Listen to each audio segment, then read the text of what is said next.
Hello, followers of the Dark Knight. Today is day number, I forgot, but the build has taken slightly over 3 months, and so today is pre-flight checks. So I'll just give you a quick walk around of the car so that you can see what it is like, since most just hear about it. It's your typical girl's car, Starlet Glanza P Sport. So it means it doesn't come with any of the niceties.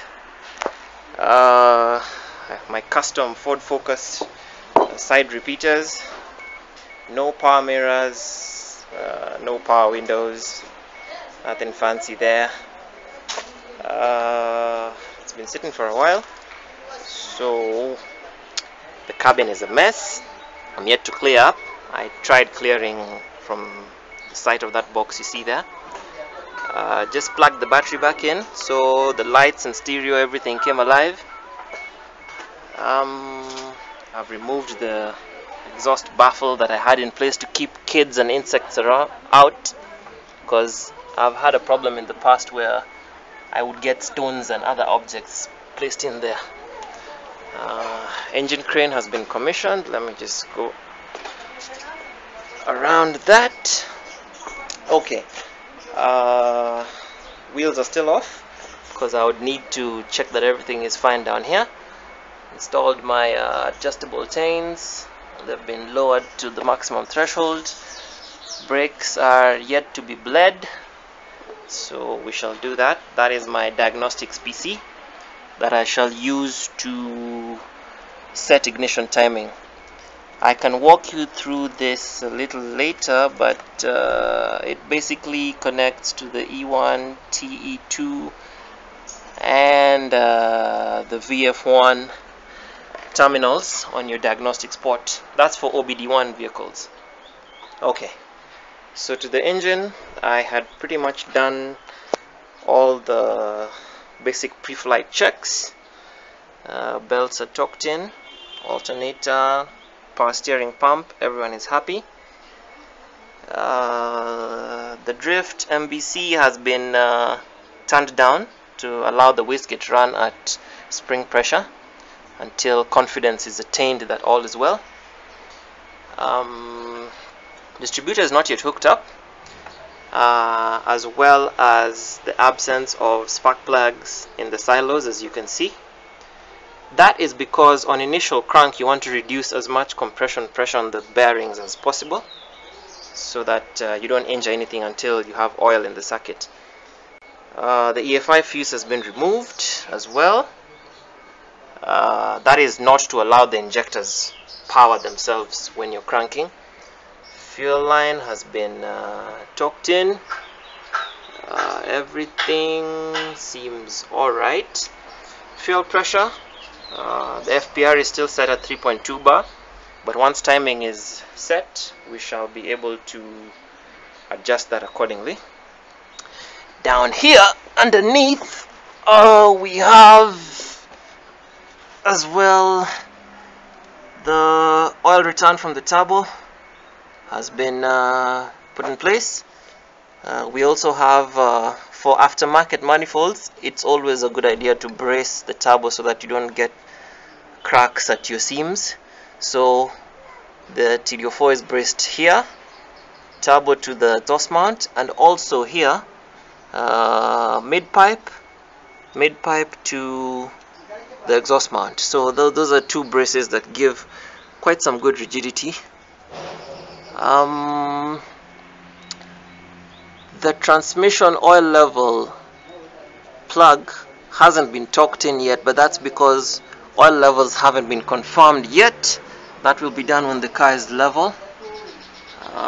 Joint boots on the transmission side are in place and tucked in, same to the outboard CV joints, and all else seems well under here. The oil sump drain plug has also been tucked in. Back here we have the oil pressure sender and oil temp sender also plumbed in. The turbo hasn't been plumbed in yet. Both outlet and feed until we have the engine running. Back up on the surface we have coolant, green stuff coolant. It's been topped up as best as possible. The rest shall be added as the engine is running. Fuel return and fuel vapor venting have also been included. The throttle body, we don't have to run it at wide open throttle now because there are no plugs in the silos, so there won't be any need for that.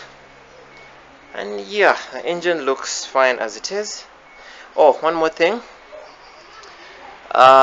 Just as a precaution, I've put the car into diagnostics mode by jumping the two terminals. That is TE1 and E1. Sorry for the crappy picture, but you get the idea. Okay, so now it's time to go into the cabin and let's see.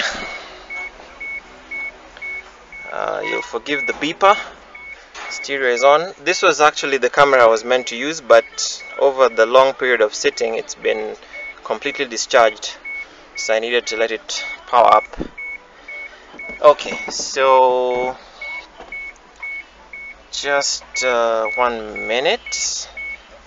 Let us initiate pre-flight checklist again.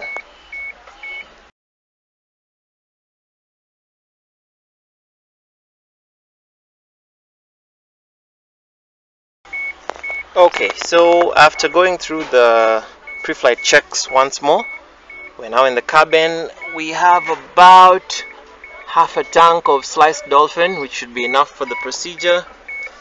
The odo hasn't been reset yet, so we're still at around 176,000 clicks. So here goes. Let's see.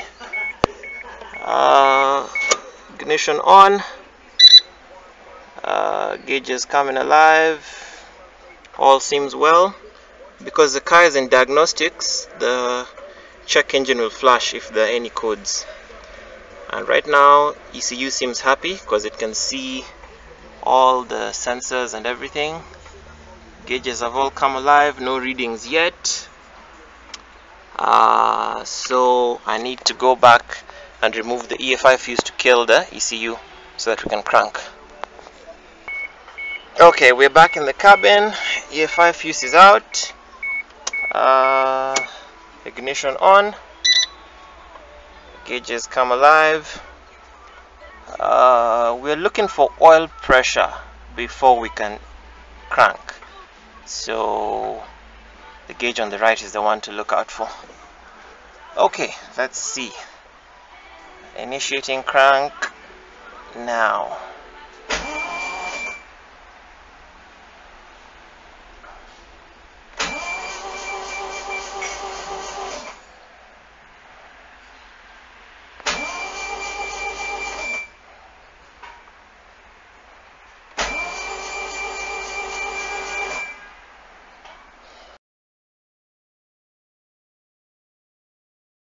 Sorry about that, I kind of dropped the phone, but we've only done maybe 4 cranks, and there we have some oil pressure building up. Not yet quite happy. There we go, we have oil pressure in the circuit. I've also checked the stock oil pressure lamp is now off, or it came back on. But I think we're now pretty much happy. Just one more. Yes, we have about 4 bar of pressure, and the stock oil management lamp is also off. So at this level we probably have fuel and oil in the circuits, so we need to reinitiate the spark plugs. Just a minute, back in the bay. So we need to reinitiate the spark plugs, EFI fuse, and then we go for launch. So stand by.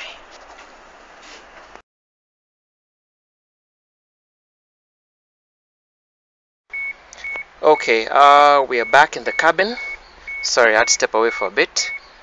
And having done our pre-flight checklist, I think we are now ready to crank. No engine management lights. All post lamps are okay. Gauges are awake. We had previously built oil pressure in the circuit, so we are safe to go.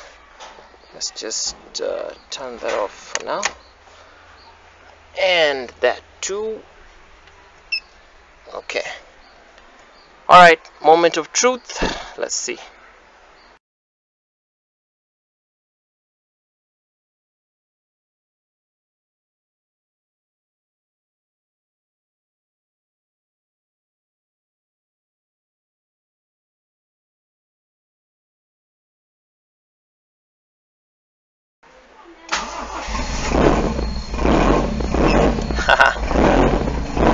And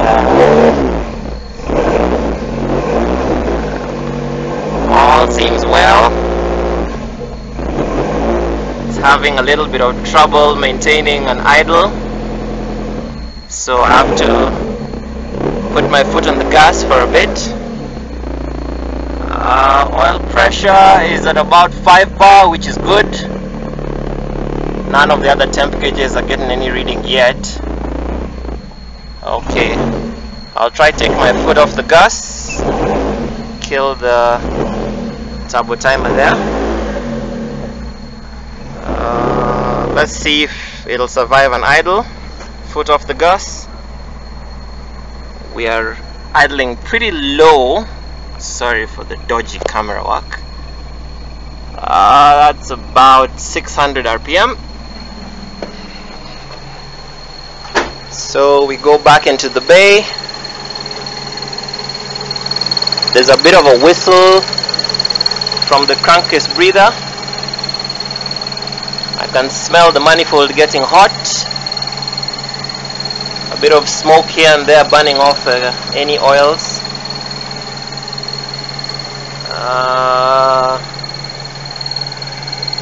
Nothing has blown up yet, so far so good.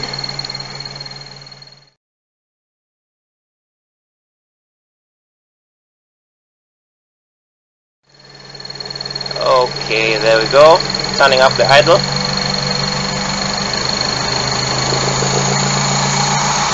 All the way up.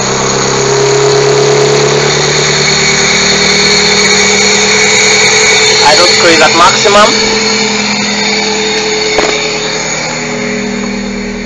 Still about 1100 revs.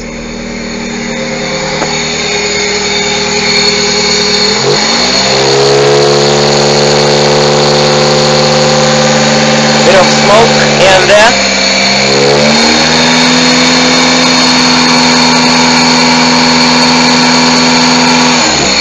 Alright, need to open the rad cap.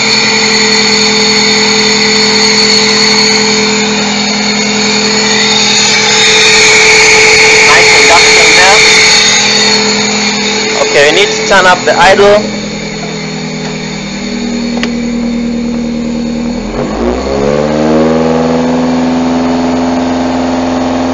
I'll have to hold it steady here for maybe the next 20 or so minutes. So let me get something to hold it in place.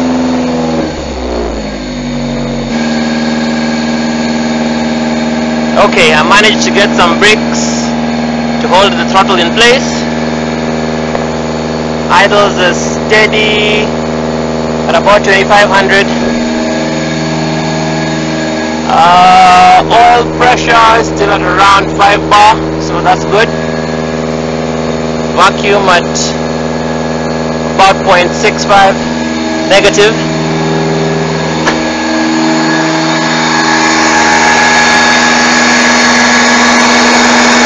Everything seems happy here. Coolant is boiling off. I need to close that.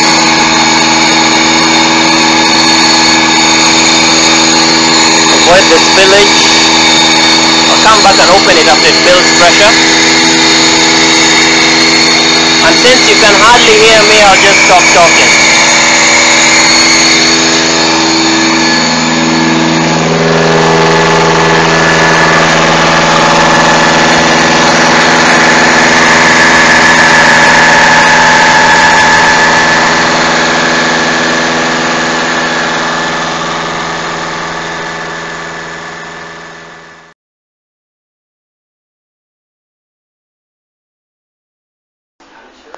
Alright, so today is day 2 of the reassembly, and we had to stop yesterday because of a flash flood stroke rain, if I may say so.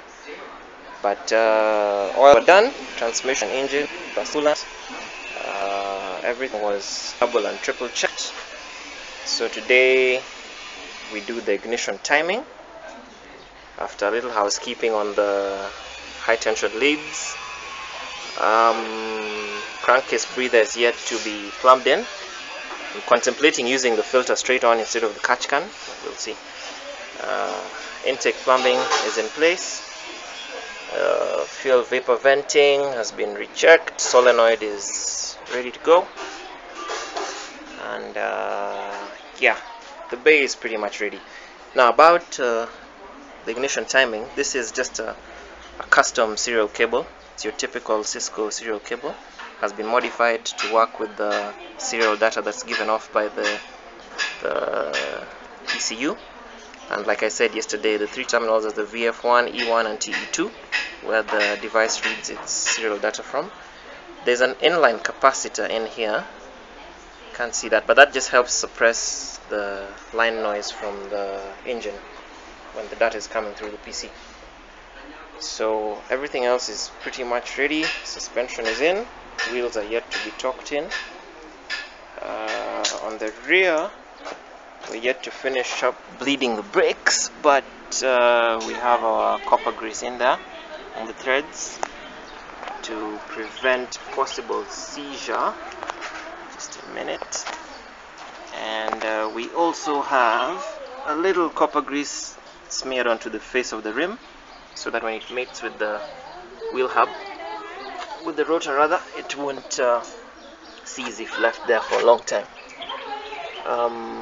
Brakes yet to be bled, so the plumbing is already in place. The only thing I realized with the lowering suspension put in is that it kind of pushes the brake flexi line a bit out of shape. But that's nothing to worry about because it is meant to flex anyway. It's just that it has a new position right now. So yeah, these have been locked into place, and right now what's left is just to put the wheel back on and bleed. As for the cabin, we had to do a little cleaning up on the battery and the battery terminals, because those need to be redone and checked. Strut brace is yet to go on, even though the top mounts have been torqued in and secured. And I think we're ready to go.